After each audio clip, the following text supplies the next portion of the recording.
Tiger Jairam Mahato 26 जनवरी को उसी अंदाज में एक बार फिर संविधान के ऊपर, संविधान के गुणों को इस तरह से बताया कि हर एक इंसान के दिमाग में संविधान बैठ जाए। तो चलिए शुरू करते हैं टाइगर जयराम महतो को इस बयान को।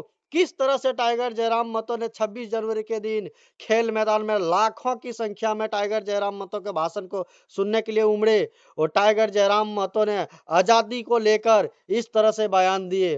टाइगर जयराम महतो ने सबसे पहले बयान दिए कि हमारे भारत में जब लड़ाई चल रही थी आजादी को लेकर, लेकिन हमारे महावीरों महापुरुषों के द्वारा आजादी तो मिल गया, लेकिन भारत यानी कि हिंदुस्तान में बसने वाले हर जाति के लोग थे, अलग अलग धर्म को मानने वाले लोग थे। तो ये चुनौती था उन महापुरुषों को, उन महावीरों को, जो कि इस देश को किस तरह से चलाया जाए ताकि आपसी समाज में भेदभाव नहीं पैदा हो, क्योंकि हर एक जाति के लोग, हर एक धर्म को मानने वाले लोग थे। तो महापुरुषों ने एक नियम बनाया, एक कानून बनाया, और उस कानून को सबसे ज्यादा महत्व देने वाला बाबा साहब भीमराव अंबेडकर ने कानून बनाया जिसका नाम है संविधान।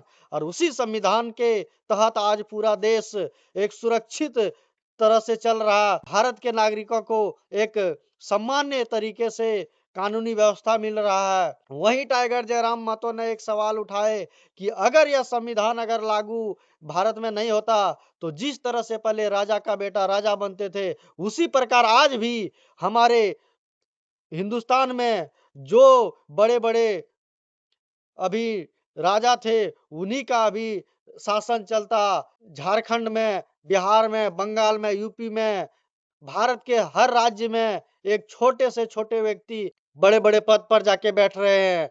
वहीं टाइगर जयराम महतो ने हमारे भारत के अभी जो राष्ट्रपति द्रौपदी मुर्मू जी हैं उनके बारे में बोला, एक आदिवासी की बेटी, जो एक मिडिल क्लास के लोग, मिडिल के थर्ड क्लास के लोग अभी भारत के सबसे सर्वोच्च व्यक्ति राष्ट्रपति पद पे बैठे हुए हैं। वहीं टाइगर जयराम महतो का इस भाषण को सुनिए, तब आपको पता चलेगा कि टाइगर जयराम महतो के अंदर कितना आक्रोश है इस देश के लिए, युवाओं को जागृत करने के लिए कि युवा उठो, जागो और इस देश को एक नए अंदाज में लेके चलो। इसी बात को लेकर टाइगर जयराम महतो ने 26 जनवरी 2026 को संविधान का पाठ पढ़ाया। तो इस वीडियो को देखिए। देश को पहले आजादी की जरूरत थी। अंग्रेजों के लंबे कालखंड के बाद चाहे महात्मा गांधी रहे, पंडित नेहरू रहे, नेताजी बोस रहे, सरदार पटेल रहे, भगत सिंह आजाद या अशफाक उल्लाह खान रहे, आजादी सबसे पहले हमारे देश के क्रांतिकारियों ने, हमारे देश के वीरों ने आजादी लेने का काम किया। आजादी तो हमने सन 1947 15 अगस्त को मुकर्रर कर लिया, आजादी हमने पा लिया। लेकिन आजादी के बाद सबसे पहला सवाल था, आजादी के बाद सबसे पहला सवाल था कि आजाद भारत, इतनी बड़ी आबादी, इतने लोग इस भारत को चलाएंगे कैसे? सबसे बड़ा चैलेंज। क्योंकि हम भी जानते हैं किसी की आस्था मंदिर में है, किसी की आस्था मस्जिद में है, किसी की आस्था गुरुद्वारे में है, किसी की आस्था गिरजाघर में है, तो किसी की आस्था किसी पेड़ के नीचे। विविधताओं का भारत, अलग अलग धर्म को मानने वाले लोग, अलग अलग जाति संप्रदाय से जुड़े हुए लोग, अलग अलग बोली बोलने वाले लोग, अलग अलग भाषा बोलने वाले लोग, अलग अलग खाना भोजन खाने वाले लोग, अलग अलग कपड़ा पहनने वाले लोग, अलग अलग त्योहार मनाने वाले लोग, कैसे इनको चलाएंगे कैसे? सबसे बड़ा चैलेंज। तब भारत के तमाम विद्वानों ने एक निर्णय लिया कि जैसे किसी के लिए पवित्र कुरान है, किसी के लिए पवित्र कुरान है, तो किसी के लिए पवित्र गुरु ग्रंथ साहिब है, तो किसी के लिए बाइबल है, तो चलिए सबको मिला के सबके एक आधार बनाकर एक नए भारत का, एक आधुनिक युग का एक ग्रंथ बनाते हैं जिसका नाम भारत का संविधान दिया जाता है। आज बताइए, अगर भारत एक संवैधानिक देश नहीं होता, हम आजाद तो हो जाते हैं, लेकिन क्या हम चल पाते? हम मानते हैं आज भी समाज में कई ऐसे लोग हैं जो इंसान इंसान में भेद फैलाने का काम करते हैं, लेकिन उसके बाद भी ये मोहब्बत का देश है, ये मोहब्बत वालों का देश है। अरे हम 75 साल आगे आ चुके हैं।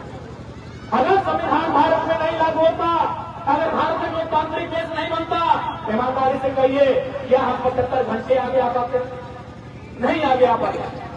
हिंदुओं का कहते हैं कि हमारे रास्ते पे चलो, मुसलमान कहते हैं हमारे रास्ते पे चलो, तो सिख कहते हैं हमारे रास्ते पे चलो, तो सब कहते हैं भाई हमारे रास्ते पे चलो।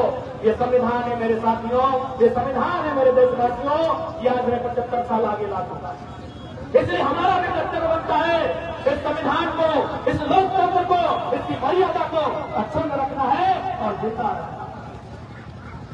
आज अगर संविधान नहीं होता तो क्या होता?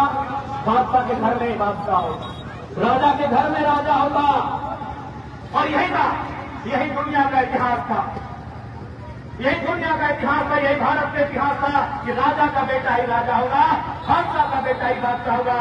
लेकिन ये संविधान बना, और आज संविधान का चमत्कार देखिए, संविधान का सम्मान देखिए। ये अखबार बेचने वाले शख्स को, डॉक्टर एपीजे अब्दुल कलाम को, इस देश का सर्वोच्च रहनुमा बनने का मौका मिला। अगर संविधान नहीं होता, ईमानदारी से कहिए, एक अखबार बेचने वाले का बेटा भारत देश का पहला नागरिक बनता। आज वर्तमान की बात करिए, आज एक आदिवासी बेटी द्रौपदी मुर्मू, एक आदिवासी बेटी आज भारत देश के सर्वोच्च सिंहासन पर बैठी है, वो लोकतंत्र के कारण। इसलिए इसकी मर्यादा, इसका मान रखना हम सभी भारतवासियों को कर्तव्य है। आज जो परिवेश आप देख रहे हैं, जो माहौल आप देख रहे हैं, यहाँ बहुत आवश्यक हो जाता है समझदार लोगों का सामने आना। ऐसे में हमारा सूझबूझ के साथ आगे बढ़ना बहुत आवश्यक है। एक बात याद रखिए, भारत की खूबसूरती यहाँ की भाईचारा में है, भारत की खूबसूरती यहाँ के सौहार्द में है, और उसे जिंदा रखना, उसे सुरक्षित रखना हम